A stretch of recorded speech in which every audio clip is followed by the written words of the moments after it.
All right, welcome back to EXP Family Tree Wednesday training. We've got Coach John Dietz with us to talk all about listings again. We need to list to exist in this market. If you gain skills and you become a better listing agent, you can take market share, because there's a lot of people that are just not going out there and getting it, maybe frozen a little bit in the changing in the market. It creates an awesome opportunity for anybody who is willing to do the work and become more skills based to go and take market share from people that maybe you never thought you could take market share from before. So everything is about listings, getting business. I think I said this the last time we were on this call with John, because it always makes me think of it, which is, to be honest with you, if you are just in the game and you're not giving up and you're not quitting and you're learning and you're growing and you're doing, you're going to win. Because, and John knows this because he is connected with thousands of agents around the country, just like I am. As we're coaching agents, I don't know if you're going to be able to win by default, truly, by just not quitting, not giving up, and not slowing down just because the market appears to be. In fact, it's really when you should put your foot on the gas pedal and move forward, in my humble opinion. So hopefully this is going to get you guys excited about the opportunity. Raise your hand if you can, or chat in the chat box. I'll monitor the chat in EXP Family Tree live stream, since there's so many of you there watching, and we'll certainly leave a little bit of time at the end for questions. But this is just going to be a hard-hitting, quick dose of John Dietz, because, as you know, if you can take some knowledge from him and go do something with it, you're going to get a lot of value. And that's our goal for today. So John, I'm going to let you take it away from here. Hey, Robin, nice to see you. Well, I want to start out by saying, hold on a moment, there I am. I want to start out by saying it's awesome to see Robin here. So even though your camera's not on, so I can't see your beautiful face, I know you're there, Robin. We all heard you. So thanks for being here. All right, let's start off by, I want you to write 7 things down for me. These are the 7 things that we're going to talk about today. And first of all, I'm John Dietz, glad to be here. All right, definition of a shifting market is number 1. Number 2 is the past 20 years. We're going to take a look at the real estate market over the past 20 years. And I'm going to show you how I have these conversations with homeowners when I'm sitting at their kitchen table. And make sure you heard what I said. I said, I'm going to show you. I'm not going to tell you. So like Zig Ziglar used to say, I'm going to pull out my thinking pad and I'm going to start drawing pictures. I think people learn visually. And I think that when we're on a listing appointment, we're teachers. We're teachers sitting at the kitchen table, and the homeowners are our students. And it's our job to teach them what they need to know in order to make the right decisions, in order to achieve their accomplishment, achieve their goals. All right, number 3 is supply and demand. This is gold. I am going to teach you a formula that's going to make you stand out from your competition in a way that you've never done before. And if I were to say, what's the one thing that I've done over the last 20 years that has had the greatest impact on my real estate business as a real estate agent in production, it would be supply and demand. All right, the 4th thing we're going to talk about is pricing strategy. 5 is create market versus chase market. 6 is fishing with your bait out of the water, and 7 is perspective. All right, let's get going. Definition of a shifting market. Most people look at the definition of a shifting market as we're moving from a seller's market to a buyer's market, or we've moved from a buyer's market to a seller's market. And although both of those things are true, it's not the definition of a shifting market. A definition of shifting market is simply, or could be simply, moving from more to less. We're moving from more real estate transactions to less real estate transactions. That is a shifting market. By the way, we are in a shifting market. We have been for a while. Moving in a shifting market could be, we're going from a supply and demand inventory of less than 30 days, pretty much. That was 2021, when you had 20 people standing in line to get in an open house and you had 20, 30 offers on the property. less than 30 days of inventory to 90 days of inventory. Both are a seller's market. However, 90 days is a shifting market. The homes are sitting on the market for longer. So understand, a shifting market doesn't just mean we've moved from a seller's market to a buyer's market. It's important for you to be able to have conversations with your clients as a local economist of choice, explaining what a shifting market means. You know, Cari, it's amazing because when we have a class, and I think the title of this class is How to Price a Home to Sell in a Shifting Market. Yes? Good. I showed up for the right class. When you have a class and you use the word shift in that class, all of a sudden people are like, nope, don't want to be a part of this. I got my head in the sand. I don't want to hear about a market shift. You guys don't know what you're talking about. We're not in a shift. We see this as a negative thing. Yes or no? Yes. And as a real estate agent, I can't wait for the market to shift, because I become more valuable when it's harder to sell your home. When homes are selling in less than 30 days with multiple offers, anybody could sell your home. When the market gets a little bit tougher, you need a real professional in order to sell your home, and I'm that guy. So I want the market to shift. All right, let's talk about the past 20 years. So I do a lot of drawing. Let me get everything lined up so you can see it. Guess that's not bad. Let's get to better. That's better. All right.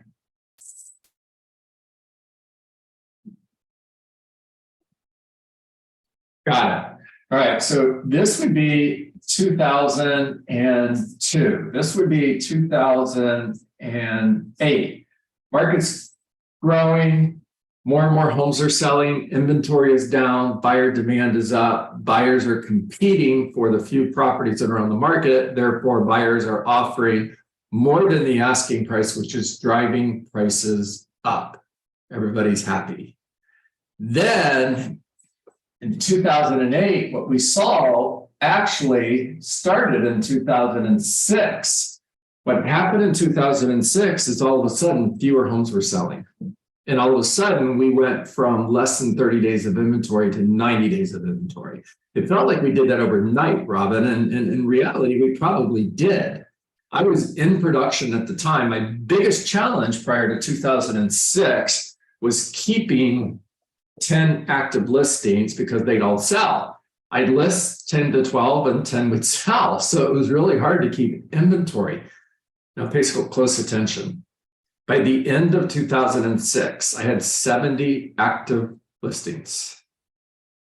The market was shifting.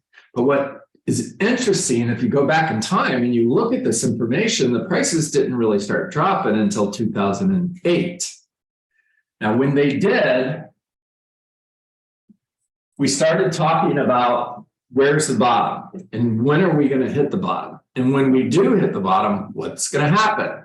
And there was this theory that we were in a V market, meaning the market's going down, we're going to hit the bottom, we're going to come back up at the same rate we went down. And then other people said, no, it's going to be more like an L market, or it's going to be more like a U market. This is really a bad drawing, because what we actually did is we flattened out and then we slowly came back. That's more what we did, which is what? A U market.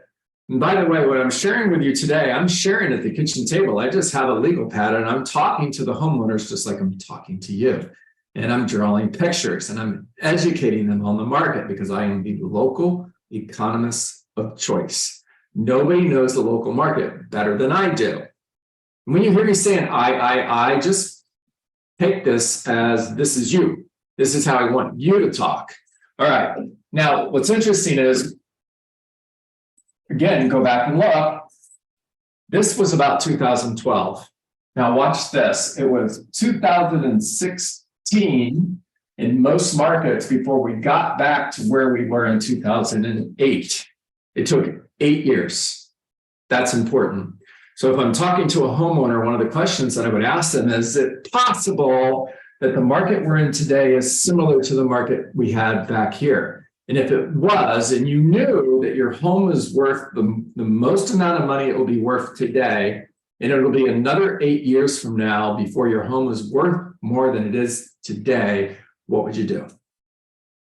A good question. Hope you guys write it down. Now, here's where we are. Here's where we're at way over here. This is 2023. The question is, are we continuing to go up? Have we flattened out? Or are we starting to see prices come down just a little bit? And I think the answer really depends on you and the market that you're in. I know one of the agents that I was coaching, I had them do a supply and demand analysis on their zip code for properties priced between 550 and 600,000. And they were blown away to find out that the supply and demand, they were at a 6-month supply of inventory. They thought they were still in the same market they were in 2 years ago. And in reality, there was 6 months of inventory.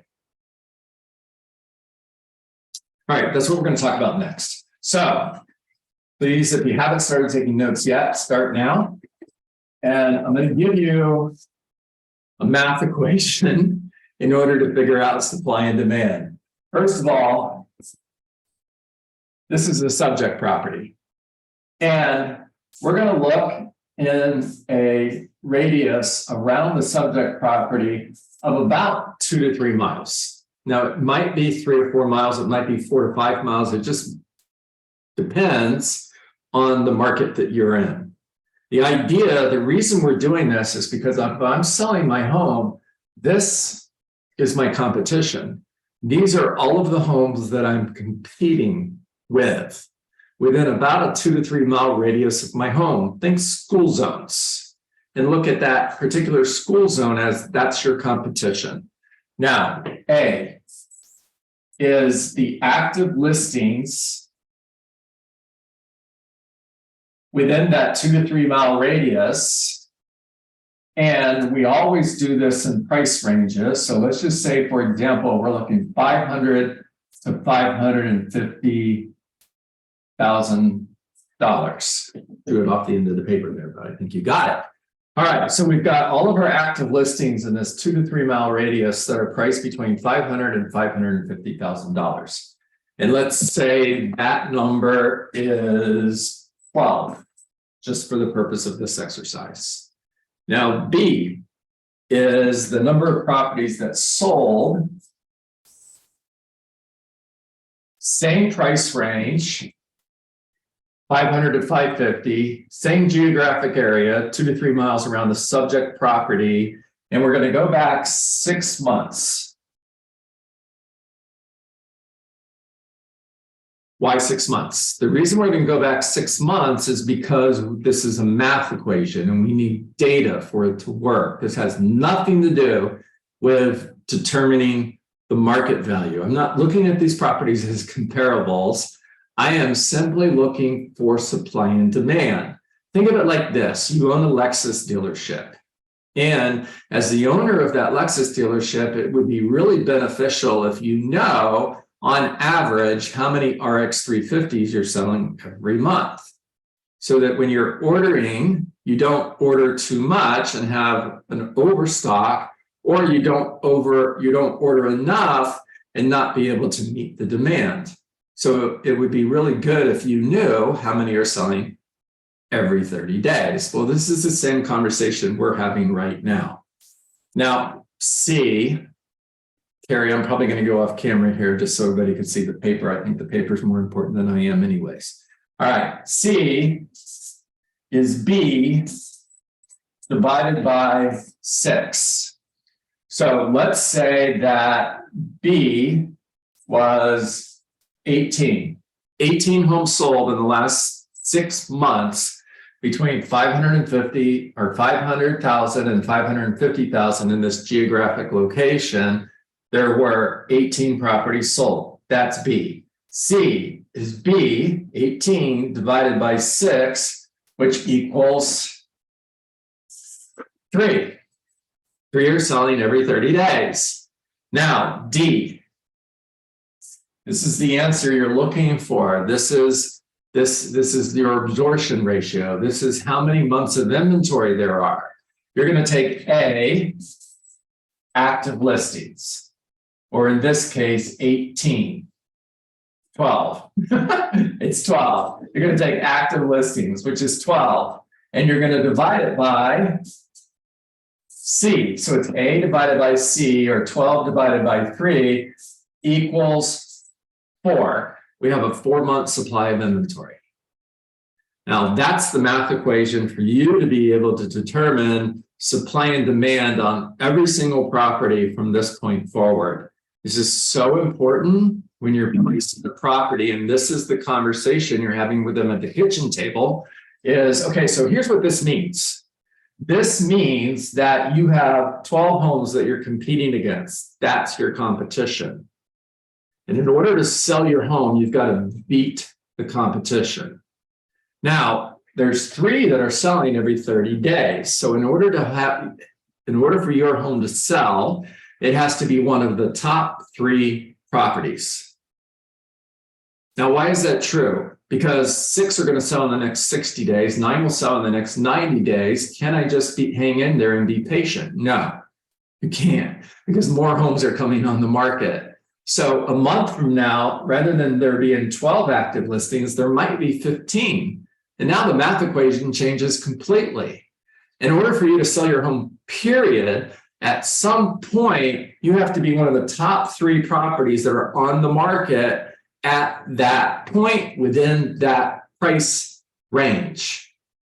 Now, there's 12 homes we're competing against. We have to be one of the top 3 in order to sell, and price, condition of your property and price. Buyers are looking for the nicest home with the most amenities, the best location at the best price. When the market starts to shift, what we typically look for is top 3rd in condition. So out of the 12, are we one of the top 4 properties when it comes to how the home shows, updates, amenities, so on? Give me 1 second. Chick-fil-A. That was good. Okay. Are we one of the top 4 in how our home shows? Top 3rd in condition. The rest of that formula that we're looking for is bottom 3rd in price. Top 3rd in condition, bottom 3rd in price. It's a beauty pageant and a price war. And between $500,000 and $550,000, have we priced your home in order to beat the competition so that you're one of the 3 properties that sell in the next 30 days? Now, the home's been on the market for 60 days. In other words, it hasn't sold yet. So 6 homes have sold, and your home is not one of them. Why? This is a great price reduction conversation as well. But rather than you coming right to you, Robin, rather than you just calling them and saying, hey, Robin, we need to lower your price, it's better if you say, let's take a look at the market. Let's take a look at supply and demand and see what the market is telling us. The market talks. What is it saying? Robin, talk to me. Love that. Yeah, I was looking at this for a price reduction conversation. So in the 2 to 3 mile radius, so just same schools, it doesn't matter if it's $1 million house and a $200,000 house, or it does. You should try to keep them in that price range, you said? Yeah. Okay. So I think I just missed that first part. I didn't say yes. Don't get me. Hold on 1 moment. It absolutely matters, Robin. So it needs to be 2 to 3 mile radius, active in the 5 to 550 price range. That's what okay, that's the part I missed. We're looking at 500 to 550,000. That's your competition. Okay. The homes that are priced at 700 don't matter. You're not competing against those. Back to the Lexus dealership. They don't care how many Toyotas are selling across the street. They want to know how many RX 350s are selling. All right. So we're looking 500 to 550, or 550 to 600, or maybe 450 to 500. Now, Rob, what I do when I go on a listing appointment is I have all 3 of these with me. Okay. And I'll tell the seller, let's look at three different markets in order to determine where we want to go fishing. See, you've got three ponds. One has no fish, one has a few fish, and one has a lot of fish. Which one do you want to go fishing in? The one with a lot of fish, right? Right. Yeah. So it's the same thing when you're selling your home. Which one of these ponds is the best pond for us to go fishing in order for you to catch a fish? So do you have a better chance of being one of the top three properties between 500 and 550, or between 550 and 600, or maybe 450 to 500? I love this. It's good math, and it's good. I love presenting facts and educating in order to help them make the right decision. So good stuff. There you go. There you go. Let the data do the bad guy. Let the data do the heavy lifting. You don't want them to be mad at you. Let them be mad at the data. All you're doing is showing them the x-ray. You didn't break their arm. You just showed them the x-ray that says, hey, you got a broken arm. But you don't get mad at the doctor for breaking your arm. The doctor didn't break your arm. He just showed you the x-ray. All right. I'm never going to finish if I don't keep going, Cari. So moving on. Pricing strategy. So when I'm looking at market, really important for me to know, is the market doing this or this or this? And if the market's doing this, I can plus 3% the asking price, and the market will catch up to the asking price. Meaning, if I've got a $500,000 listing, that's the value. It's worth $500,000. It'll probably appraise for $500,000. And it's less than 30-day supply, less than 60-day supply. I can price that property up to 3% above the market. And even if I don't hit market value today, market value will catch up to my asking price. And buyers are willing to bid the property up. Now, that's if there's less than 30 days supply of inventory. When there's 30 to 90 days, I want to price it right at market value. Market says the home is worth $500,000. We're going to price at $500,000, as long as we're positioned to beat the competition.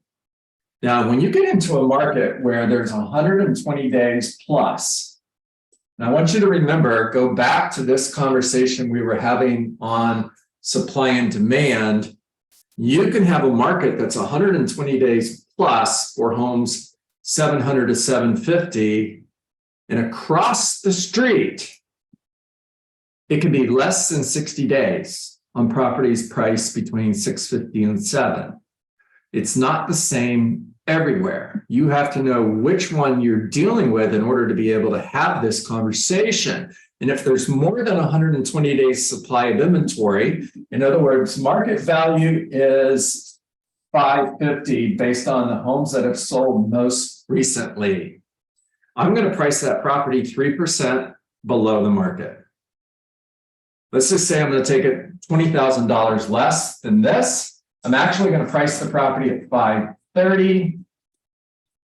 Market value is 500, but I'm pricing at 530. Here's the reason why. I'm creating the market versus chasing the market.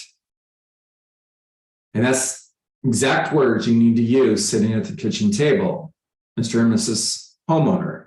We can either create the market or we can chase the market. Let me explain. And I'm pulling out my legal pad and I'm drawing pictures like crazy, just like I am with you right now.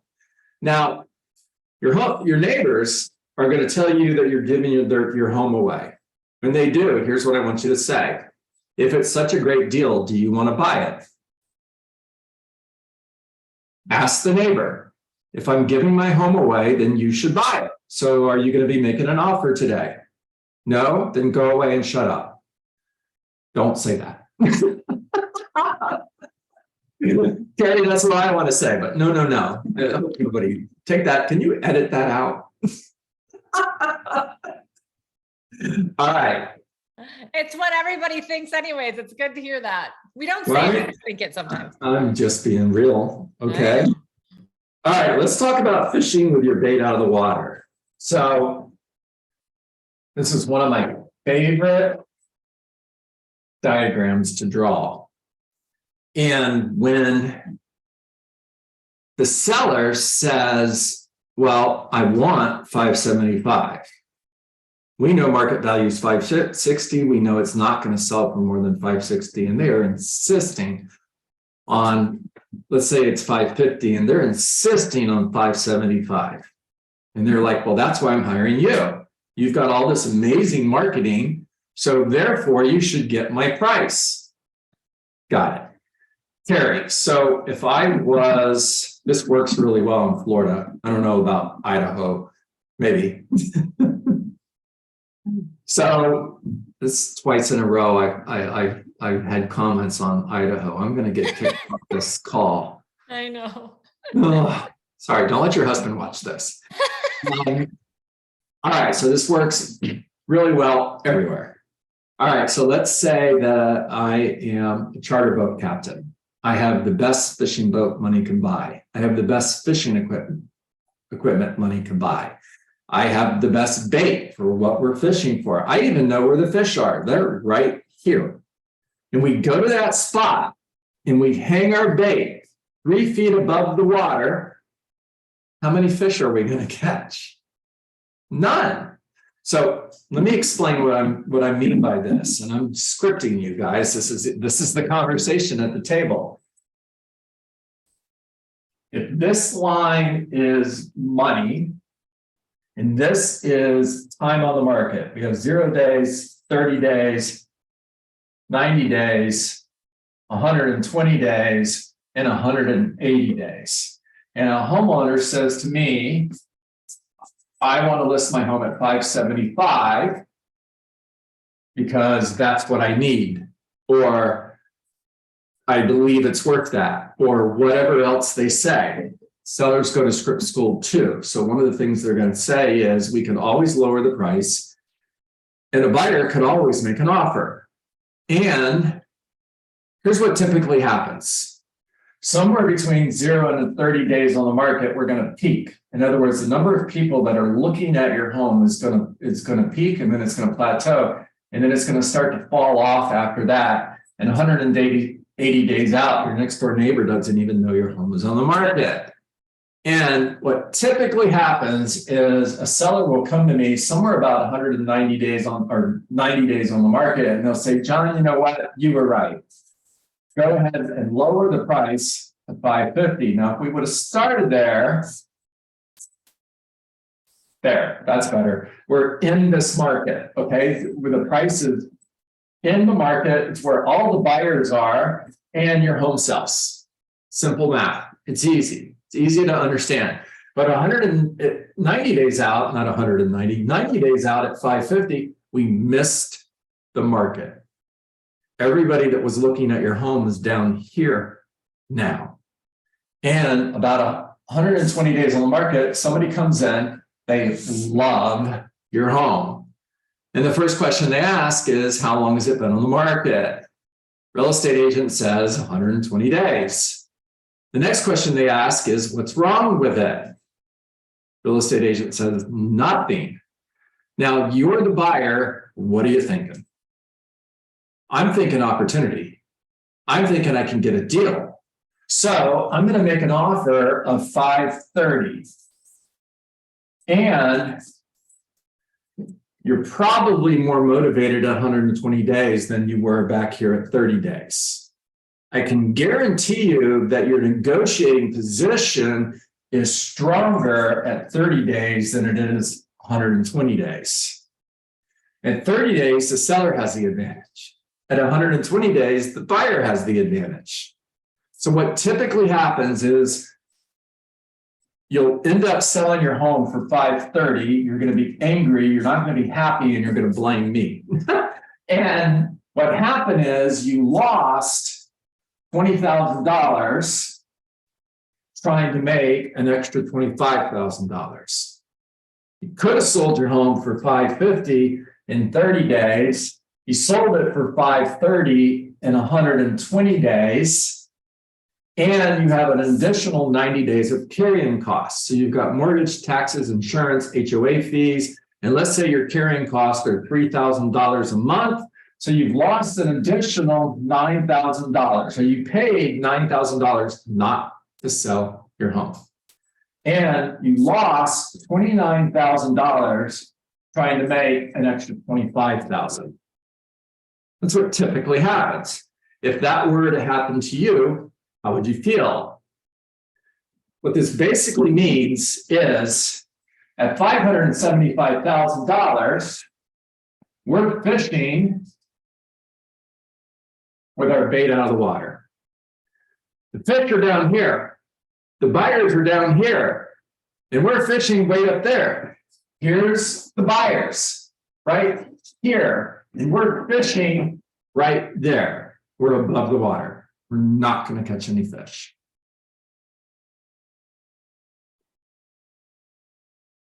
Okay.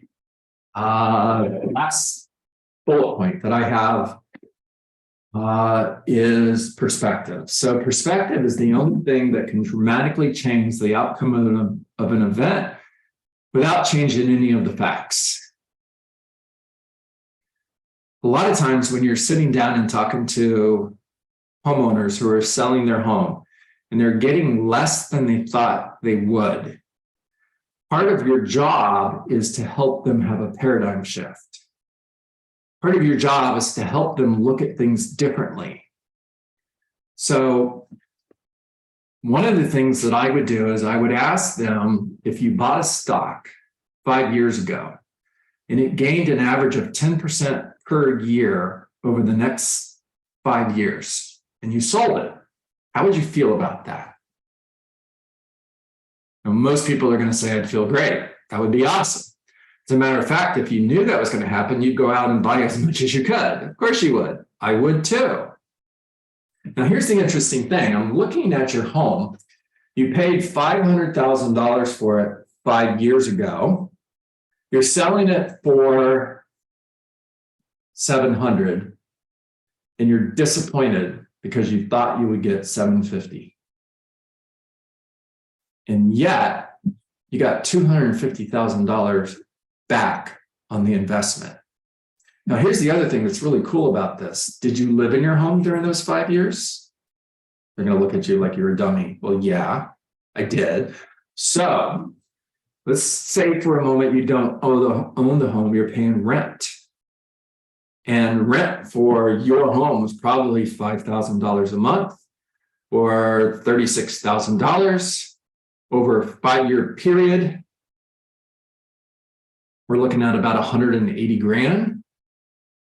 Did you pay $180,000 to rent your home? No, I didn't. Okay, so let me make sure I'm understanding this. You're gaining you're gaining 200,000. I forgot my math now, guys. 250, whatever.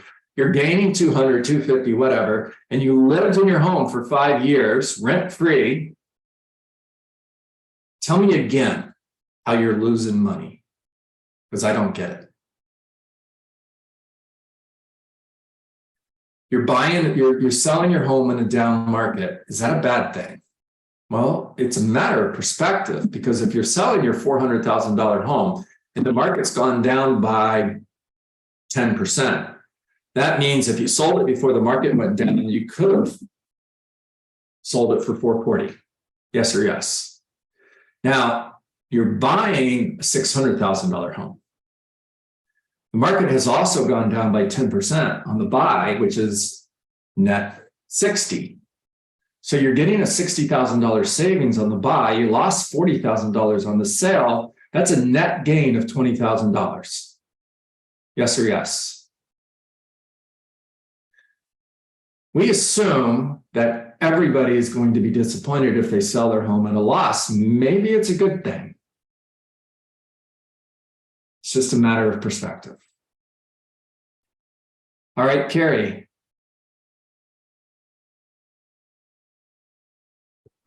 Awesome. I hope people were taking notes. I was taking notes, typing diligently. So I hope you all were as well. Let me make sure there's no comments in the live stream because we have a lot of people watching. Lots of thumbs up, lots of likes, no questions. You guys remember you can ask a question here and I can see it. So if you want to type something now, anybody here on the Zoom that wants to make a comment, question, thoughts, needing clarification of something. You guys, this stuff is amazing. If you showed up at a kitchen table and you shared this with somebody, you're not going to not get the listing.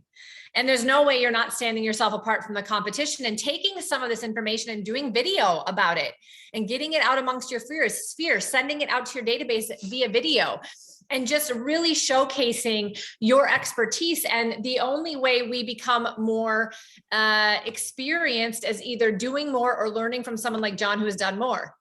So we're really grateful you're here.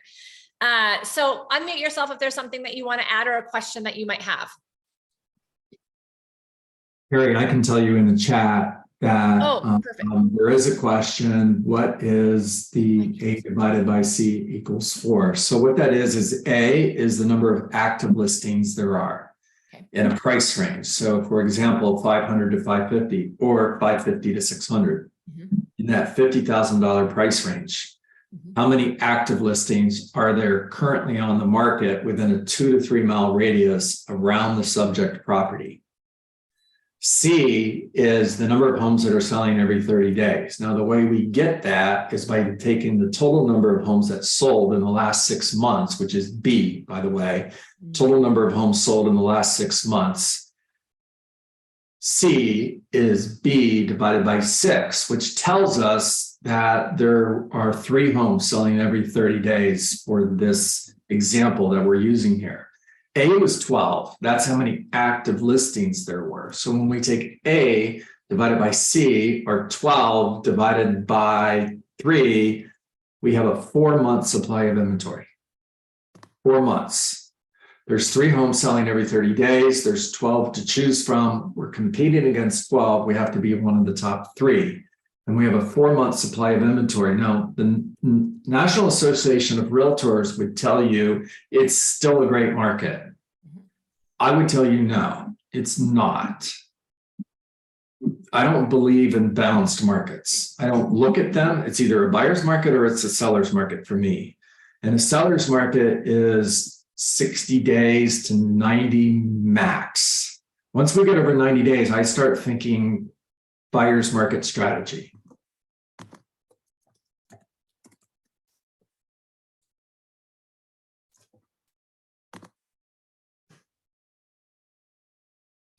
Thoughts? Questions? I feel like people are like literally like writing things down and trying to absorb all of this in their brain because I see so many people looking down, which is interesting because I feel like people are more engaged when you're on this call, like they're literally learning and trying to absorb this. It's a lot to absorb. If you are really trying to hone your listing skills, if you maybe just haven't done as many as you'd like to, or maybe you got caught up in a ton of buyer stuff in the last couple of years. John just posted his Facebook group in the chat. Please join it. But also John is going to do 2 more of these sessions in May. We're going to be posting the May schedule at the end of this week. As we move into summer, we're going to be doing 1 training a week, not 2. So we'll probably have John come in at least once in the month of June. And he's going to be, spending some time with us here, as he's also phasing out of some of the morning things, just because, not everybody's showing up every morning, but you guys can show up here, and you can show up here once a month, twice a month, bring your friends. It's a Zoom link. So anybody can come. You don't have to be an EXP. And those that show up to this conversation over consistently time and time again, and ask your questions and don't be shy and learn and practice, you're the ones that are going to go take more listings. So hopefully you'll continue to show up for us. Any last comments as we wrap up? Cari, I have one. Yes. So the Facebook post or the Facebook link that I shared is for Rainmaker Training and Coaching. So I own a training and coaching company. The name of the company is Rainmaker. I do offer one-on-one coaching. The best way to reach out to me if you're interested in that is go to that Facebook page and message me, and I will get back to you. And I also gave you a link to my YouTube page. You know, on my YouTube page, there's more than 600 training videos. If you haven't already been on my YouTube page, please subscribe and follow me. That would be great. Perfect. There was a quick question. I just saw it pop up. Do you mind, John? Let's go for it. This popped up on our live stream. Stacy Bray said she missed the first minute. She's going to watch the recording because she needs more information. Okay. And she's going to send her mentees to your information. But she said, John, would you draw a polygon around the home instead of a radius to stay in the neighborhood? Just from a logistical perspective, is it important to stay in the neighborhood, in other words, and edit that a bit, or not necessarily? Cari, who was it that answered that question? Stacy is her name. She's live streaming in. I just want to be able to speak directly to Stacy. So it's a good question, right? Let's just say, for example, this is the neighborhood, right? And you know, if the light is glaring and you guys can't see this, Cari, can you see this okay? I can see it. Yep. All right. So this is your neighborhood. Yep. We're looking at properties within the neighborhood in order to determine market value. So I think like an appraiser, and I want to look at homes in the neighborhood that have sold and properties that are currently for sale in order to determine market value. That gives us a starting point. Now, when I'm looking at supply and demand, I do exactly what I think you said, which is I go outside the neighborhood, because in reality, our competition is not just living in our neighborhood. Our competition is this 2 to 3 mile radius around our neighborhood, or maybe it's 3 to 4 miles. And it'll also depend on what type of property you're selling. So for example, here in Florida, we have condos on the beach, and I'm not going to look at everything that's for sale, $1 million to $1.25 million in Clearwater condo, everything, because single family homes, townhomes don't matter, because they're not our competition. Our competition are other condos on the beach between $1 million and $1.25 million. Now, this 2 to 3 mile radius doesn't work either, because you go here in the Gulf Coast of Florida, you go 3 miles west and you're in the middle of the ocean. And so here's what I'm looking at. Let's just say this is, if you live here, you get it. If you don't, maybe not. This is Clearwater, and this is Treasure Island. I might look all the way from Clearwater to Treasure Island if I've got a condo that's at 1.5 million, and I'm looking 1.5 million to 1,750,000. That's my price range and that price point. And I'm looking along the coast for condos within that price range, because that's my competition. So it depends on what type of property and where that property is located, how you do this. And you're absolutely right. You want to get outside the neighborhood in order to determine supply and demand. Perfect. Awesome. Robin, thank you for that, John. Stacy, we definitely will have this recorded. It's going to stay live streamed, so you can watch an EXP Family Tree anytime or tag your mentees, but we'll also have it out on my YouTube channel within the day. So that's just my name on YouTube. And of course, John mentioned his YouTube channel, so go check him out there. And also I did post, John, your Rainmaker information in the live stream. So Robin, you had a question. I do. Is it okay if we invite our downline to your Facebook group? Please. Okay. That would be Wonderful. great.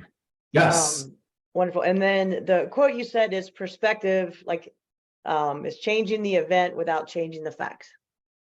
Yeah, really, really good. So That's perspective is the only thing that can dramatically change the outcome without changing any of the facts. Credit goes to Andy Andrews, by the way. That comes from the book, The Noticer. Read it. The Noticer. I'm going to put that in the chat box. All right. Anybody else? Great stuff. We're right on time, but I just want to make sure no other last comments or questions. Awesome as always. I agree. We had great comments, great likes, tons of people watching live on EXP Family Tree, John. So thank you so much. We've got people that are going to be passing it on to people in their downline, their mentees. That's what we want. That's what we need. Let's help each other out. We've got experts like John that are willing to give of our time. So let's get as many people on here as possible. And also, you guys, anybody who needs this, if they're not getting it at their current brokerage, don't, have any agenda with it. Just come from a place of contribution, bring them value and tell them to come on the Zoom. As you know, we just give value. We're not talking about EXP, so you don't have to be afraid of it, but it also allows you to help other people. When we help other people and we show them what it's like to help each other, relationships develop and things happen, and we get to be in business with like-minded people, which is the ultimate goal. So thank you guys so much for joining us. We will see you back here next week. John is actually going to be back here, I believe, next week, and then he'll be here the third week of May as well, prior to the holidays. So jump back on, mark it on your calendars, and invite somebody.